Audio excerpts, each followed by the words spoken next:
In these unique times, AgostoAllElite can make a difference.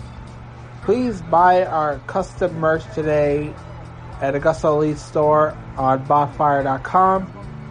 You could buy our merch with a 20% off with the code Augusto Big Sale. So come on to AgostoAllElite store at Bonfire to get our merch. And it's 20% off, so hurry up and go get it now.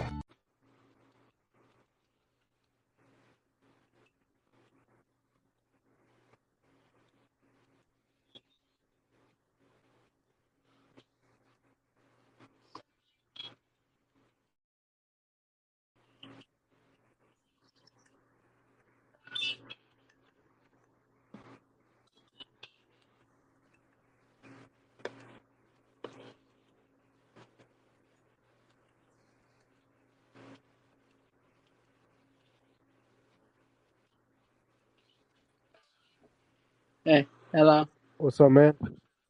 So, alright. Okay, welcome to AgostoAllElite's Clash of the Castle and AW All Out review. Let's start with Clash of the Castle. All right, so you want me to go through the matches? All right. So this pay-per-view, obviously, it's a six-match pay-per-view, and it started off with remind me. Okay, yes, it was a six-woman tag team match between Io Sky, Dakota Kai, and Bailey versus Bianca Belair, Alexa Bliss, and Asuka. Uh, the winners, the heels. Uh, the new team, Bailey, Io Sky, and Dakota Kai got the victory here. What do you think about this match? What I think about is that, yes, Bailey did got the win for her team, and I think it was pretty good. You know, the matchup was pretty good. Two women's stables, Bailey stable versus basically Asuka, Bliss, and it was Asuka, Bliss. Oh yeah, Bianca Belair. It was a pretty good matchup. Yeah, I thought it was a good match to open up the show. Obviously, the crowd was very much into it, especially Bailey. And Bailey did all of her what was in her power to try to shut them up, and like because she's the heel, obviously she doesn't want them to be cheering her, but rather cheering someone like Bianca Belair or Asuka or someone like that. I like the some sequences that like, especially Asuka and Io Sky's sequences. Bianca Belair is always a great worker. Alexa Bliss could use some work for me. I don't think she really works for me, but in general, this was a good opener match and good way to kind of warm up the crowd. But like the crowd was really into it since the beginning, so there's no really warming up to do. And the right decision was made here, where to put over Bailey's faction with Io Sky and Dakota Kai. Um, hopefully this kind of leads to something like a Sasha Banks Naomi. I don't know if that's confirmed or not. I don't know if that's the direction they're gonna go to, or if they're gonna go after the tag team belts, uh, who Raquel Rodriguez and Aliyah have. But other than that, I mean, this served its purpose like a lot of the matches do. But it was good too. A good start to this pay per view or Yeah, premium live event. yeah, pretty rare event. All right, we got Gunther versus Sheamus for the Intercontinental Champion. All right, Gunther defeated Sheamus with a lariat for the win. What's your thoughts on this match? This was an incredible match. It's a match that you wouldn't have seen uh, in the Vince McMahon era of WWE. Uh, Obviously, Gunther is the one of the most talented professional wrestlers in the world right now. Bar like no matter what company you're a part of, and Gunther showed that out to Sheamus, and Sheamus he got to elevate in this match. This match was great. A lot of chops, a lot of brutality. If the BCC existed in WWE, Gunther and Sheamus would be part of this because they just went at it 100%. Dave Meltzer, I think, said that this was one of the best matches in WWE history. And that's a lot of praise because there's been a lot of great matches in WWE. Especially, I mean, this surely this is one of the greatest matches in WWE in the past 20 years. And him saying history. I mean, that's a big statement. So I think this match was, I would have to say the main event was my favorite match of the night, but this one was very much of a, I was really into this match, and like this solidified my my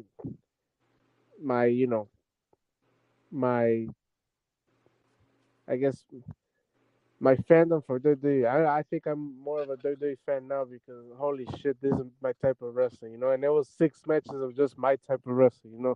And that doesn't get better than that. So yeah, Gunther Sheamus, I really loved it. I really loved this match, and Gunther got the win. Sheamus lost in front of his home, I guess, continent crowd, because technically, I mean, he's not from Wales, he's not from Cardiff, he's from Ireland, but he lost, but that's fine because he had a fucking banger. So yeah. What about you? What do you think about it? When I think about it, it was like a great, strong matchup. Like it was, Gunther's still champion, but I think the match was like it was pretty good. It hit hard with Gunther, and so Sheamus finally getting back to his feet and basically showing it after the match. Get crowd rise to feet to cheer for Sheamus. Even Sheamus did lost. You saw Sheamus had the tears in his eye. It was a great moment for Sheamus. He's a veteran, and he's still getting these moments that he deserves. This dude has done a lot for the business, and he deserves these moments. Yes, he's correct. So should we go to the next one? Yes. All right. Okay. Liv Morgan versus Shayna Baszler, WWE SmackDown Women's Champion. So apparently Liv Morgan managed to find a way when Liv put Shayna in submission with her Shayna's arm. Then Liv wins with an awkward code breaker and an oblivion. So Liv Morgan wins. What's your thoughts on this match? Yeah. So I also want to say that based on my predictions were 100%, except for the Seth Rollins Riddle match. We're gonna see what the result is, but I predicted everything correctly, including this match, and that's this Liv Morgan winning. I thought this match was a well worked match. I've seen a lot of people say this was the best Liv Morgan match, and that they've seen like in her title reign, and maybe I would agree with that. Liv Morgan, I think, now being more free, kind of isn't really comfortable yet, but doing a little bit of necessary and things like that. But I think she's still a great seller when it comes to selling and being that babyface in need. A babyface in need to kind of like hook up or whatever. She's the perfect girl for that. I think she has a huge future in WWE as that character. But yeah, at the end of it, the Oblivion ended up beating Shayna Baszler, and now you could say that Liv Morgan has beaten Ronda Rousey twice and beaten Shayna Baszler. So that kind of adds to her credibility as champion and credibility as a competitor when she goes against other people. That to the caliber of Shayna Baszler and Ronda Rousey. Now you could start off Shayna Baszler, redemption story where maybe she goes for Ronda Rousey or maybe she does something else, but legitimize Shayna Baszler starting off from this point. Yeah, pretty much. All right. Edge and Rey Mysterio versus the Judgment Day. Okay, it was a good matchup. The match ended where Priest got crotch on the ringside barricade. Edge executes 619 on Balor. Spears Priest off the apron to the floor. Dominic runs to the ring to distract the official. Ray can hit a stop Kuta grease on Edge. Then Ripley attacks Dom. Ray leaps onto Ripley, taking her out. Dom trips up Balor, and Ray hits 619 Edge Spear for the win. Like, like as everyone celebrated, like after the match, like Dom hauls out and kicked Edge into his balls. Ray tried to talk some sense to his son Dominic. Then Dominic clotheslines Ray to the cabinets as the judge made they laugh. The crowd was booing at Dominic, and then we saw Ray mounting Y in the ring. Dominic takes a walk, leaving Edge and Ray behind. He rips off Mysterio's shirt. He's waiting, throwing in the crowd. Edge gets to the feet. Then Ray apologizes for his son. Edge hugs Ray. So, what's your thoughts on this match? So yeah, I thought this match was fun match for when it lasted. Obviously Edge was, came out with the mask, so kind of more of a lucha style match. And in terms of in Rey Mysterio and Edge's corner list. But yeah, this was a match for the post angle, and this is fan service at its peak. As in obviously WWE doesn't really do fan service, or it doesn't have a history of doing fan service, and this was an example of that. People have been clamoring for Dominic Mysterio to turn on his father for a while now, and it finally happened now, and it seems like this is gonna be a big thing because I mean I thought Dominic Mysterio felt believable as a heel. People fucking hated him up. Holy shit, bro. The reactions were kind of wild when he turned on Rey Mysterio and Edge. So yeah, well, I'm excited to see what happens here. Maybe this leads to I've been saying a mask versus hair career match or whatever. Like put Rey Mysterio's career on the line and also his mask, and then Dominic Mysterio's hair. I think that'd be pretty cool. But whatever they do, I'm sure it's gonna be good because now it's in the hands of Triple H. So I think, yeah, I really liked this post angle. Yep. Yeah, yeah, pretty much. So, okay, we got the next match. Hello? Yes, yes, I'm here. All right, it was Matt Riddle versus Seth Rollins. This was a great fast-paced matchup. There were some moments with Rollins say, "You are a loser. That's why your wife left you. These people know it. Your kids know it." Shout Rollins. Seth Rollins shouts. Then Rollins get Riddle our Rain Orange Baby DDT while crowd sings his theme. Then Riddle blocks Rollins' attempt at RKO, just kicks the crap out of him. He smashed Rollins' head over and over into the announce table. He swings at Rollins with sweet chair, misses. Rollins stomped him once as Riddle rolls back to the ring and stomps him again for the second round for the win. The crowd applauds Rollins' victory. So Seth Rollins defeated Matt Riddle. So what's your thoughts on this match? Yeah. So my thoughts are like, uh, I really enjoyed this match. This is something that people were excited for. They've been brawling for weeks now, and you know the heat has been ramping up, and you know, and they delivered. Seth Rollins and Riddle are great competitors. I think Seth Rollins really got a run from Cody Rhodes. Maybe Seth Rollins has always been a great professional wrestler, but people were, I guess, kind of turned a blind eye to that fact until Cody Rhodes came in and had those series of matches with him. And now, that kind of good sentiment that Cody Rhodes brings kind of rubbed on Seth Rollins, and he's a great wrestler now, and people are seeing that. And Riddle is a great wrestler too. He's on the up. He's on the up, and Seth Rollins beat Riddle. This is the only match that I didn't predict. I thought Riddle was gonna win, but this leads me to believe that there's probably going to be um, more matches.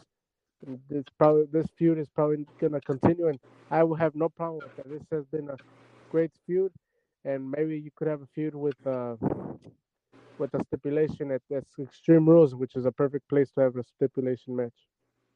Yeah. So all right, here's the main Hey, can, event. Huh? hey, can we stop for a little bit? I'm gonna do something real quick, and then we go for a main event. Okay. All right, I'll be back in a bit. All right. All right.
All right. Well, while we wait, we'll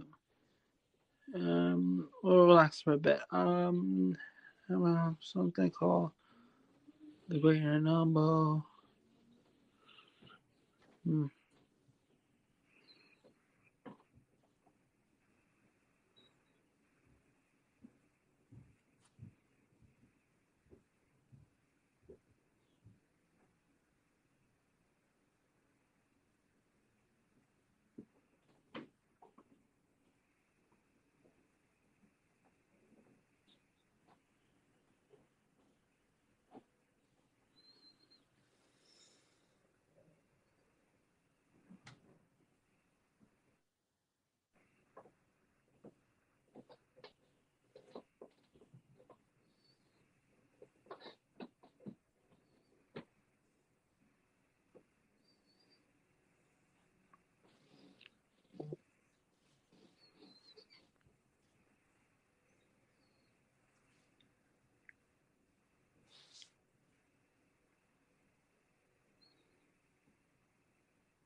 Mhm.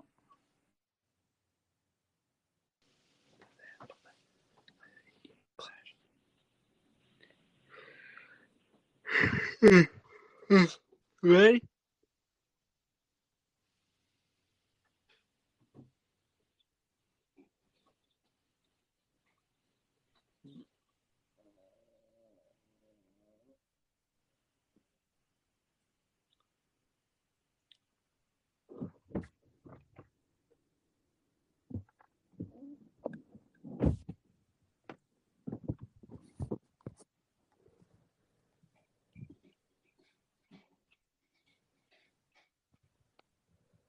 Are you there? Yeah, I'm ready. All right, Okay. let's go to the main event. Roman Reigns versus Drew McIntyre for the Undisputed Universal Championship. The match ended when Drew McIntyre hit the it was the Claymore. It was about to be 1, 2, 3 for Sakura. Sika was the difference maker. Like interfered and caused Drew McIntyre the match. Later, Roman hit the spear to retain the WWE Undisputed Universal Championship. So, what's your thoughts on that match?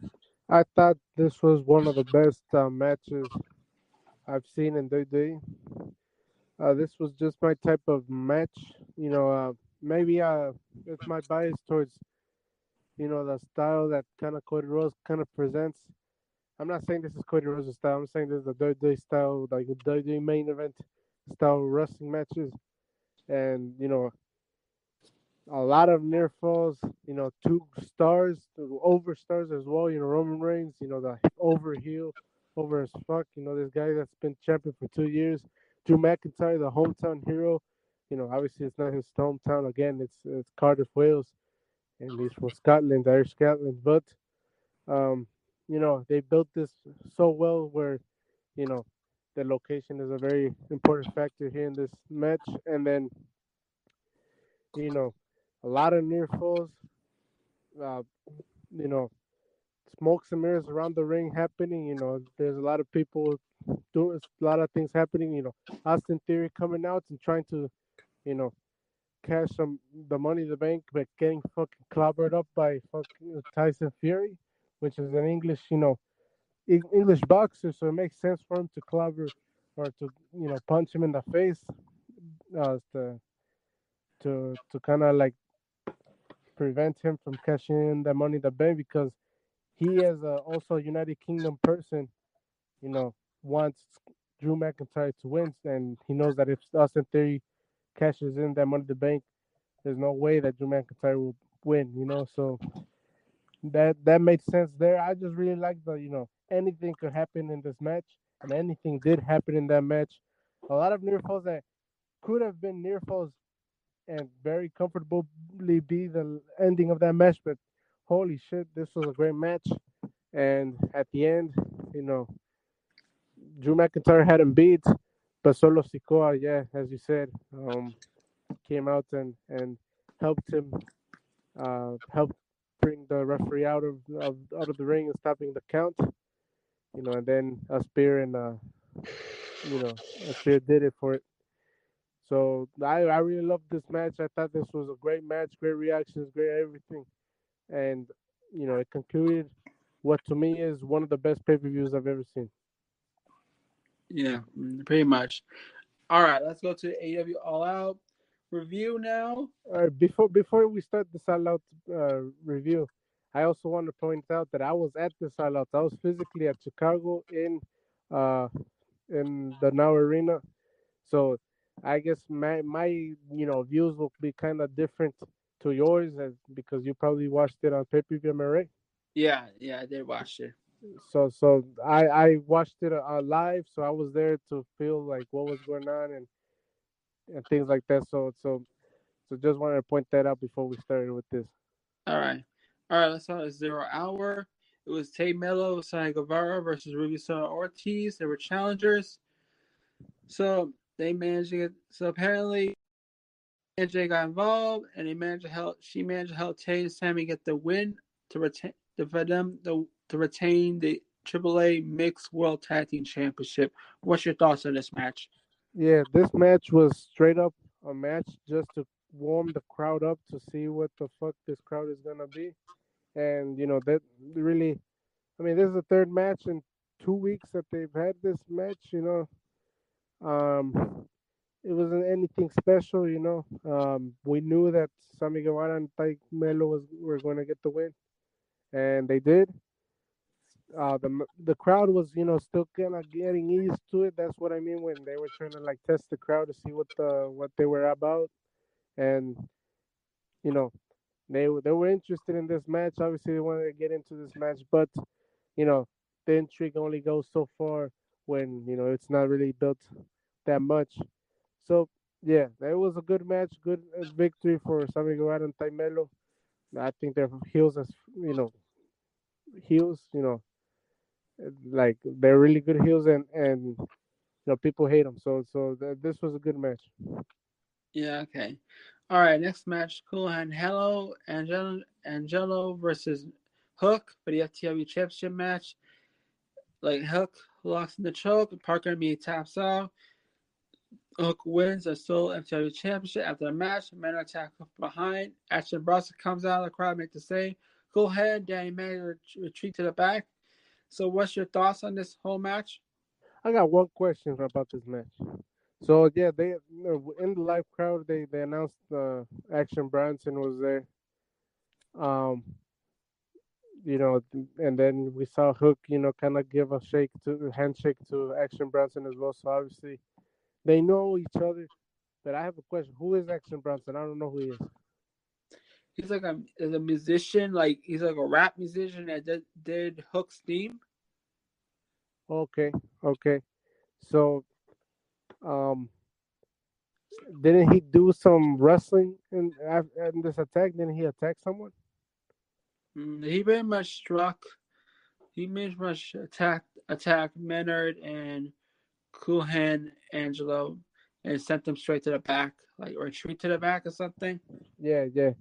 So I was kind of confused because I thought this dude was another wrestler or something. I don't know. I yeah, I don't know.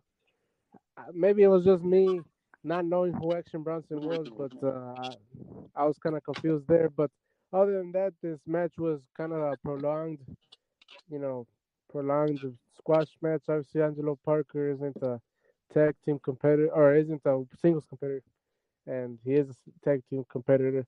So he was gonna lose this match pretty decisively, and it looks like the other guy, what's his name from 2.0, is probably gonna get a chance at the FTW Championship as well. But yeah, that's what I believe. Hook got the win, and he should have gotten the win, and that's good. All right. Okay, we got Kip Sabian versus Pac, the All Atlantic Championship match. Sabian catches Pac with a straight kick to the face, pounds him to the corner. Pac with a body slam, gets caught in climb turnbuckle. Sabian kicks Pac off the apron. Kip hits a springboard moonsault the top rope. Pac hits a brainbuster on the floor. Back of the head in the back of the ring. Kip is laid low by forearm strikes. Sabian with a knee strike, hit a dragon suplex. Kip hits a DDT out of the corner, slingshotts out the ropes into a brainbuster. Pac kicks out at two. Pac slams Sabian to the mat. He goes up and hits the black arrow and gets the pin. The winner is still the All-Atlantic champion. Pac, after the match, Shavant got a word with Pac on a successful title defense. Yes, he barely gets a word out when he cut up Orange Cassidy's. Pac flat out tells him no. He calls him a joke, tells him to get to the back of the line, and walks out on the ring. Kip is arguing the box who was wearing his head in the last few months. So, what's your thoughts on this match? Um, this was the trios match with Jay Lethal, right?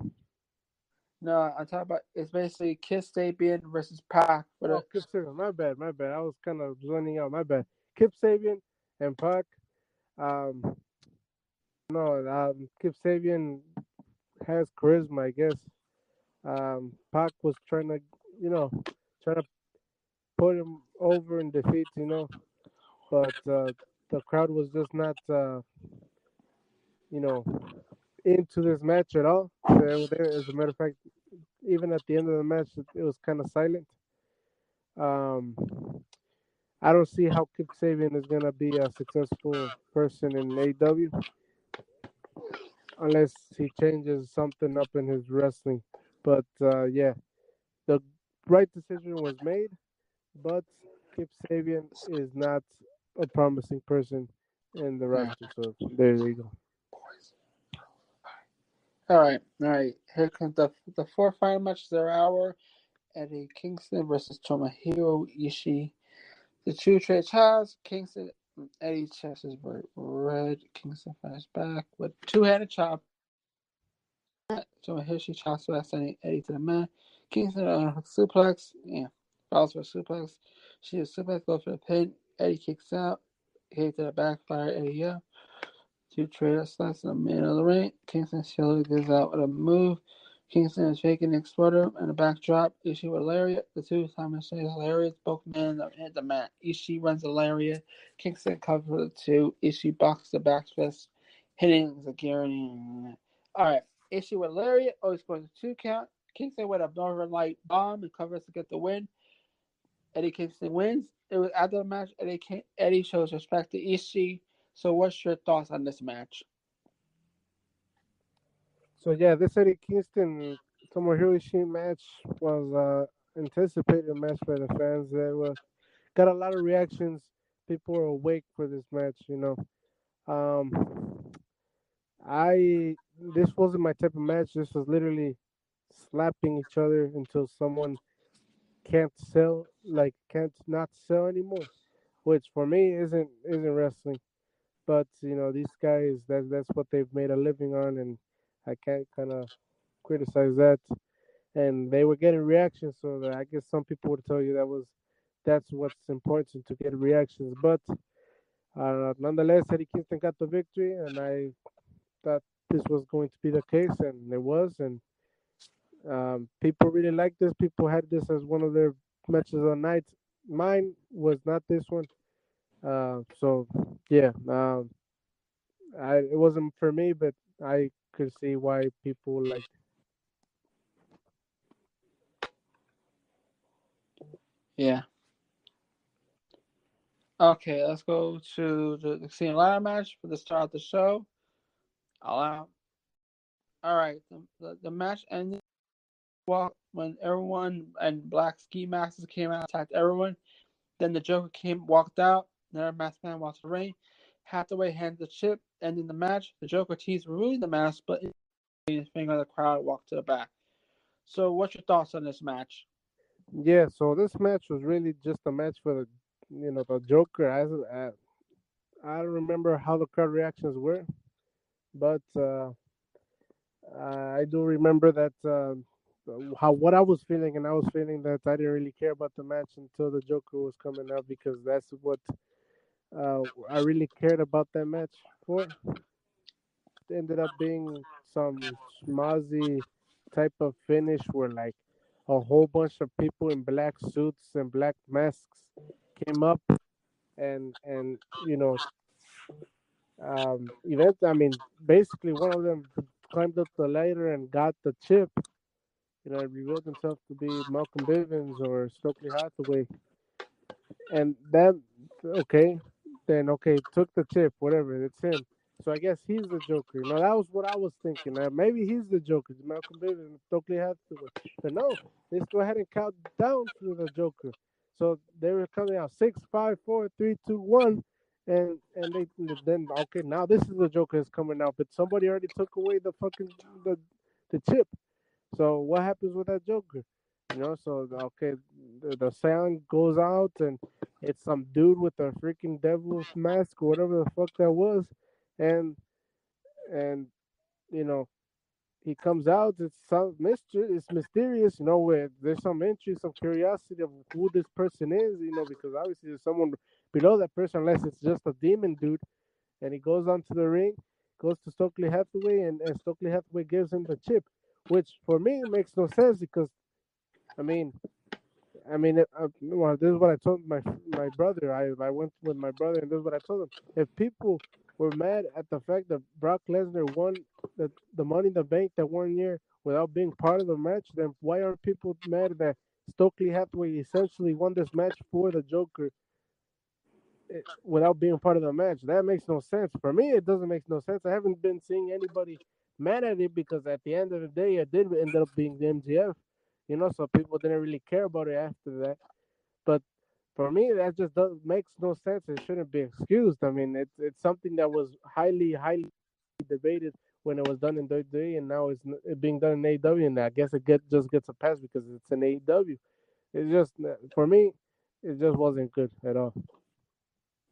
Yeah, pretty much. All right, the third quarter with Hemi Page versus the Young Bucks and Kenny Omega for the Trios Championship Tournament Finals. This was a great fit matchup. There was the Bucks, Omega, Dark Order, and Hangman. The match ended when let's see, okay. Silver eats a cheap V trigger but counts the one Angel to roll up. Omega kicks out. Page goes for another buckshot but inadvertently hits Silver. Nick grabs Page so he can't break up the pin by Omega. Kenny gets a 3 count and the win. Omega and the Bucks are now the new Trios Tag Team Champions. What's your thoughts on this match? Yeah. So okay. I gotta preface this by saying that I was at All this last night, and I was also at Revolution this last night. And I could tell you this: I know basically that Revolution tag team match between the Young Bucks and Kenny Omega and Hangman Adam Page, like if it were like, I know it, and this, it being the second match on the card, it being, this dramatic type bullshit match. I really think that they were trying really hard for this trios match to be that type of match, and just didn't hit because one, they were trying to so hard to replicate these things they did before, and it worked before, but they're doing it a second time, and obviously it's not gonna work a second time because they already did it for the first time. The people already know what you're doing, you know. It doesn't work. You gotta come up with this new shit, and they didn't. Um, for me, this, I mean, I wasn't excited. As a matter of fact, I'll tell you this right now. I wasn't excited until the main event. This whole pay per view was nothing until the main event, and maybe just a little bit in the tag team championship match. But here in this trios match, I mean, I was expecting a great match, and it was a decent match. I was following along or whatever, but I don't think um, uh, it was, what it could have been, or what I was imagining it to be, and the elite won. I thought the Dark Order was gonna win. That's fine.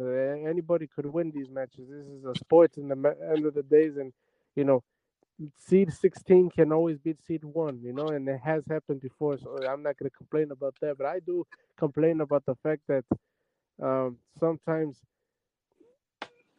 just professional wrestling isn't treated like professional wrestling. And this one was not it because you can't. I mean, just things magically appear the same way in the same situation, and I guess the same people, um, just magically. I don't see that happening in the actual real sports. For me, yeah, okay, it was great. It's a great moment the first time, and it's out of circumstance that it happens that first time, but after it happens the second time and the third time, the exact same way, in the exact same place, in the exact same format, and in the with the exact same people involved, it just makes it seem fake. And for me, I don't know, the Young Bucks, Kenny Omega, and I like Hangman Adam Page, but he's starting to get to that level as well, and um, I don't.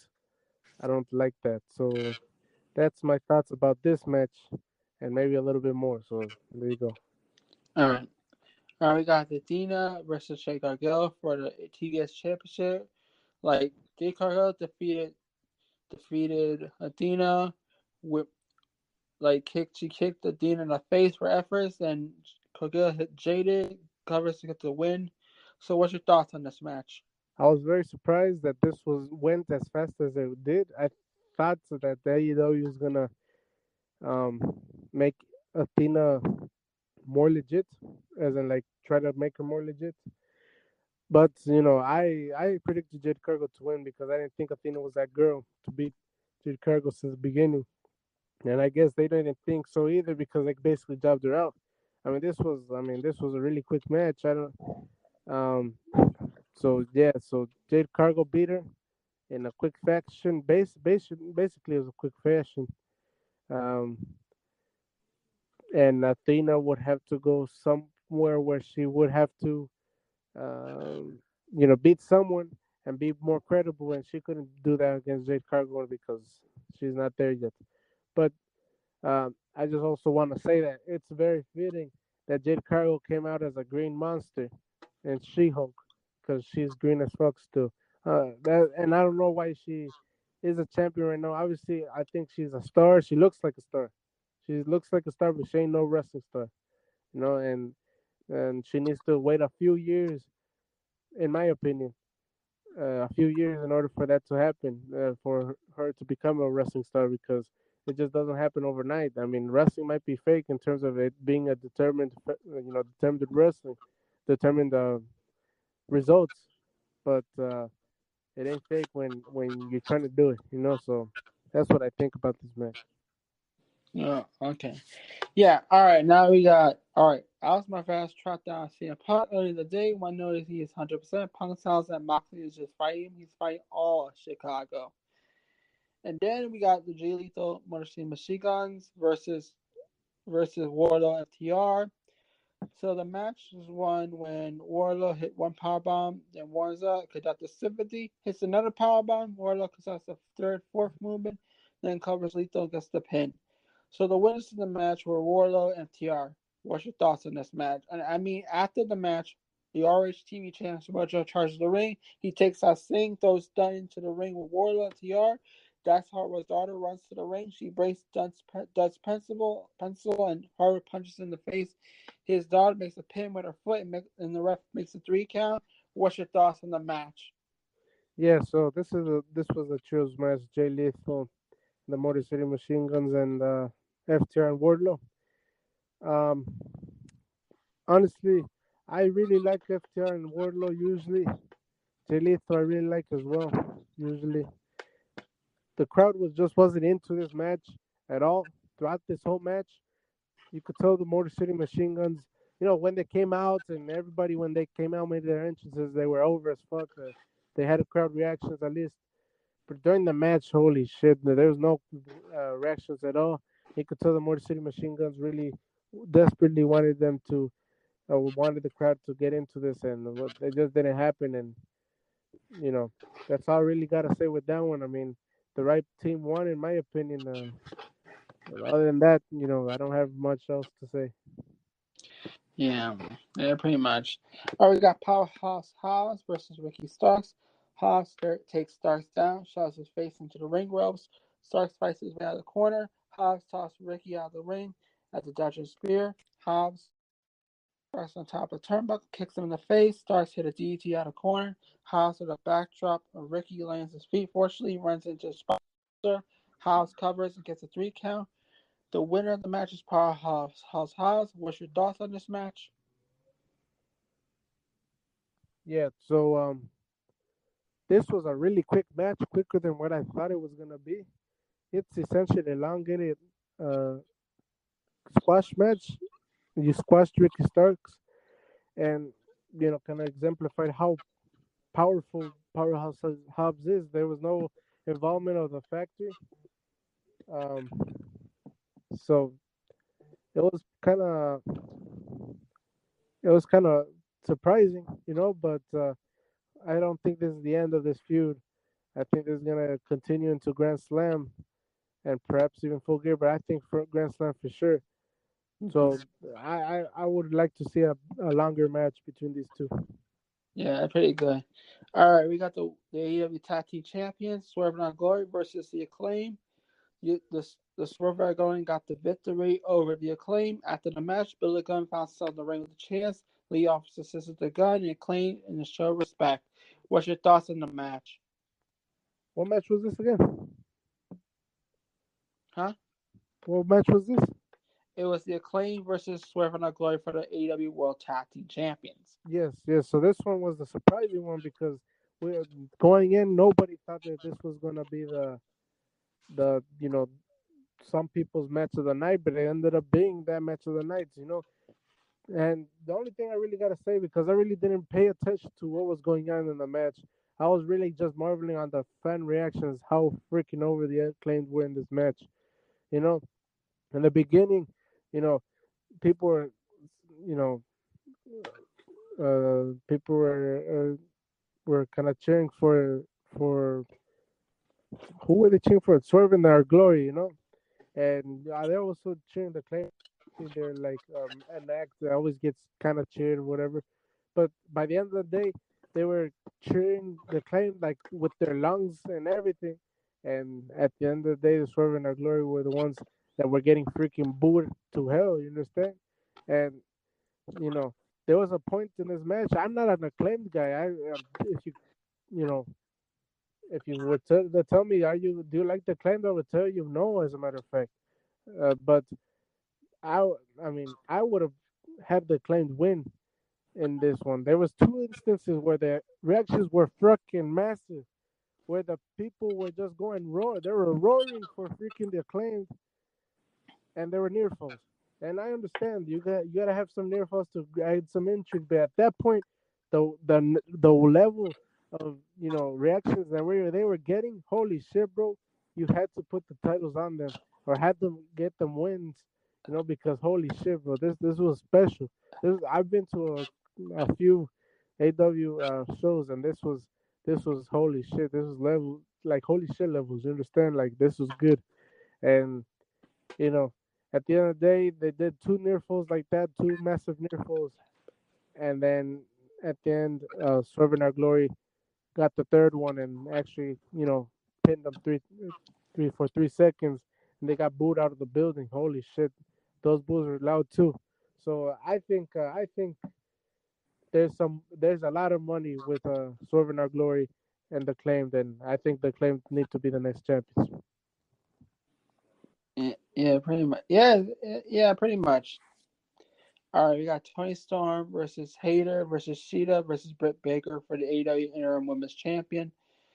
Tony Storm won the match it's like when Hayter like all right here's and when Storm hits the Storm zero, Baker steals the cover, but Hayter kicks out. Storm with a DDT of Baker and Hayter. Storm's covers gets a 3 count. So it was the winner and new interim AEW Women's Champion, Tony Storm. What's your thoughts on this match?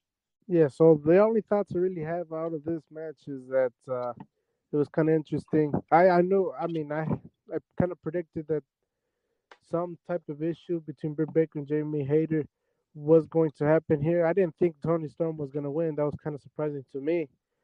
That Tony Storm were to win, but the fact that Britt Baker was the one who pulled Jimmy Hayter out of the pin after probably or before probably going on to win this match, kind of sets up a pretty interesting feud against the two, which we kind of predicted since the beginning of their kind of alliance. And I think that's interesting. So this is good for women's wrestling and AEW in general. So I think this was good. Yeah, pretty much. Yeah, pretty much. All right, we got Christian Cage versus Jungle Boy Jack Perry. Apparently, before Jungle Boy was going to reach to the ring, Luchasaurus attacked Jungle Boy and chokeslammed him off the stage at the steel grate. Then Luchasaurus cleared the medical person and dragged JB to the ring. Then he powerbombs Jack through a ringside table as Cage barks orders. Perry pulls himself up in the ring. Bell rings. Then Christian hits a spear. JB kicks out. Cage hits a kill switch, but Perry can kick out his pin. Christian got the 3 count. Christian Cage wins. What's your thoughts on this match? Yeah, this was a surprising one too. I mean, the fact that Luchasaurus turned on Jungle Boy wasn't surprising. Just the way that it happened and how it was constructed was surprising. Obviously, Luchasaurus went after Jungle Boy and turned on him in the beginning of the match, slammed him onto, I think that was like the pyro shits, um, and then threw him into the ring. And basically, this was even more of a jump. This is if Ricky Starks against Powerhouse Hobbs was elongated jobbers match. This was a freaking jobbers match, just a jobbers match, because this really was just like what, 2 moves and that's it. Um, yeah, so I think a lot of these matches are gonna continue on to Grand Slam. So this was one of them as well, and I believe Jungle Boy needs to go get his revenge. Mm-hmm. And now maybe uh, Christian Cage and Jungle Boy do need a match, and maybe that's gonna be on a Dynamite, not on Grand Slam. But I think the big match is really Luchasaurus versus Jungle Boy, and you could do a because before before Jungle Boy was slammed by Luchasaurus, Jungle Boy kind of grabbed at his mask. So I say you do a mask versus hair match at Grand Slam, and put those things on the jeopardy on the line, and Jungle Boy could lose to or I mean he could beat Luchasaurus, and Luchasaurus could take off that mask and be someone completely different, and be an actual human being and be a little legitimate now, because this dude is a good wrestler. Just the fact that he's a dinosaur is what's holding him back. And if he takes off that mask, everything's resolved, I think, or at least for now. So that's what I think should happen. That's me just fantasy booking it. I'm not saying that's gonna happen. I'm just saying that's how I would do it. Yeah, understood. All right, we got Lionheart Jericho versus Danielson. The match ended when Jericho hit the low blow and hits down with it with juice effect for the 3 count. And then after the match, Garcia watched the backstage, doesn't look happy while the lesser JS celebrate with their leader. What's your thoughts on that match? My thoughts are the same thoughts that the people in the crowd thought about it. They didn't really care. They were just waiting for the main event, and that's just honestly, um, the crowd was silent. I'm gonna be honest. I was falling asleep in the crowd. I had to get up and get something to drink because I was really falling asleep. And I wanted to be fully awake and attentive to the main event. This match, I wasn't paying attention to it, but I'm sure it was great. And what I said in the preview is what happened.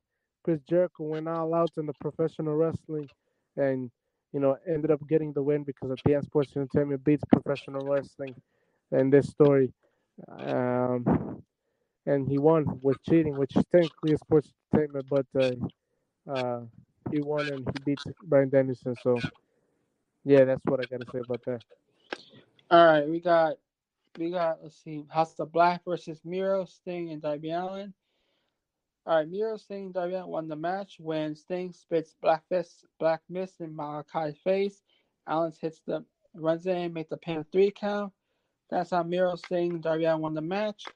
But after that, apparently Malachi is gonna take this match because of his mental health, and And that's basically what's your thoughts on this match and thoughts on Malachi Black's mental health. Is that what's reported? Is that that he's gonna take time off, or is it just that he's gonna be granted his release? No, he's gonna get time off because Tony Khan's not gonna grant him his release. He's just simply gonna give him time off for his mental health. So that goodbye, because I was there. So what happened? I saw. You know, he was waving goodbye. He was thanking the crowd. The House of Black got in a huddle and hugged each other. That seemed more like a goodbye rather than see you later. If I had to guess, and this is what I did guess with my brother, I did tell him. I mean, that looked like a goodbye. That looks like he's gonna leave AW. That's what I thought was gonna happen. I don't know that for a fact. I'm just telling you what seemed to me like, and it makes more sense too because they put a promo up in the screen while that was happening to distract, the people from what was going on the live, in the stage, rather than uh, paying attention to the stage, they would be paying attention up to the screen, which is kind of stupid. But you know, Malachi Black, I think, is on the way out, and it would make sense. I mean, for mental health or whatever, but also like to be with his wife, who's Selena Vega, So I don't know. I'm just making stuff up, but I think he's on the way out. Yeah, it's your opinion. I understand. All right, we got Shavant getting away with Garcia, Jericho Kasamov. He want to know why he wasn't a celebration. He let him down by cheating. Next week, when Garcia takes on Wheeler Yuta for the ROH Pure title, the Jericho Appreciate Society won't be there to back him up. He will win, but he will do it alone. So, what's your thoughts on the backstage with Shavant, Garcia, and Jericho and the JS? Yeah, like that's what I was talking about. That's the promo that was going on while Malachi Black was saying goodbye. So I didn't really pay attention to that promo. I'm sure there's gonna be some implications on Dynamite with Daniel Garcia and Chris Jericho. Maybe there's a match between the two at Grand Slam or somewhere, and Rampage Grand Slam or something. But yeah, something's gonna happen there. I was just too focused on Malachi Black waving goodbye and kind of in tears and kind of hugging his House of Black teammates one final time. All right, here's the main event: CM Punk versus John Moxley for the AEW World Championship. This was a big brawl. CM Punk blade. John Moxley was rough, tough. He was working on Punk's leg. CM Punk fought back, tried everything he could. Punk managed to hit the Punk managed to pick up Moxley, hit the GTS. Punk couldn't get the pin after drop to his knees. Then Punk hit the GTS again and covered the 3 count. So that was the match. Then, after the match, the area went dark. A voicemail from Tony Khan and MJF played, revealing Khan asked Mox to return and be in the casino ladder match. MJF then revealing on video walked out on stage. Punk held his title aloft in the ring while MJF flipped out the crowd. So, what's your thoughts on the main event? And what's your thoughts on NJF's return? And Yeah, what's your thoughts on NJF and Tony Khan's deal? yeah. So I would like to say I've been at AW Revolution 2020. That was the main event for that show. As everybody knows, was Chris Jericho versus John Moxley for the AW World Championship. It also contained one of the best tag team matches. It also had Cody Rhodes MJF, a very hot feud. I was also at CM Punk's return uh, at the Rampage. I was also at Brian Danielson's and Adam Cole's return last year in All Out. I was at all these matches, great matches.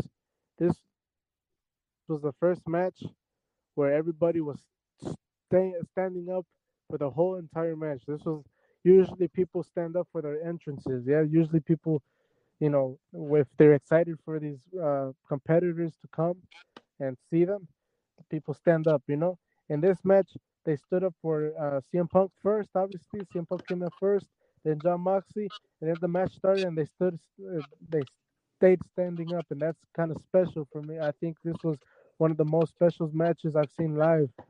Um, you said brawl. Yes, it did develop into a brawl eventually, but I thought this was a professional wrestling match. I thought, you know, this was probably the no, this is not even probably. This is John Moxley's best match I've ever seen.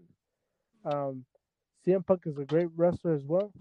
Um, I really thought that um, having CM Punk hit the go to sleep kind of early, kind of like it got me. Like I thought the match was over after he did hit the first go to sleep, and then kind of worked after that. Trying to tease that man that you know move or whatever, and eventually CM Punk won. I thought this was a great match. Um, Everything was kind of boring until this point, and I was fucking into it. I was chanting, I was everything, and everybody was chanting along with me. Very split crowd, and that's interesting because we were in Chicago. Hoffman Estates, as a matter of fact, but it's still kind of Chicago. But yeah, I thought this was a great match. And in terms of the post match, yeah, so uh, the lights went off. I wasn't expecting the lights to go off, but they did go off, and I was like, "Holy shit, this is MJF. It has to be MJF." There was the only person that could come out is MJF, and it was MJF. What was the Joker taking off his mask, and it was MJF, and then he came out, and obviously, I guess that sets up something. World title match for Grand Slam, where I think MJF has to win, but we'll get there when we get there. But Um, you asked me what I think about the deal. I think you know MJF gets what he wants, but I don't think it's everything he wants. I think he gets what he didn't need to extend it. I guess the crucial part here is that he doesn't have to extend his contract. Tony Khan is going to give him the money that he wants. I think that's what it said, and he doesn't have to extend his contract past 2024. So now MJF is happy until 2024, but who knows what happens at 2024? And now, you know, during the negotiation period, there's a potential that he could say, "I'm a former AEW World Champion." And I think it's gonna happen. So that's what I think about this main event, which was a great main event. Yeah. All right. Yeah. All right. That's about it. Thank y'all to Augusta All Podcast is 80 All Out and Clash of the Castle review. We'll see y'all Saturday for Augusta All Podcast. All right. See ya. All right, see ya.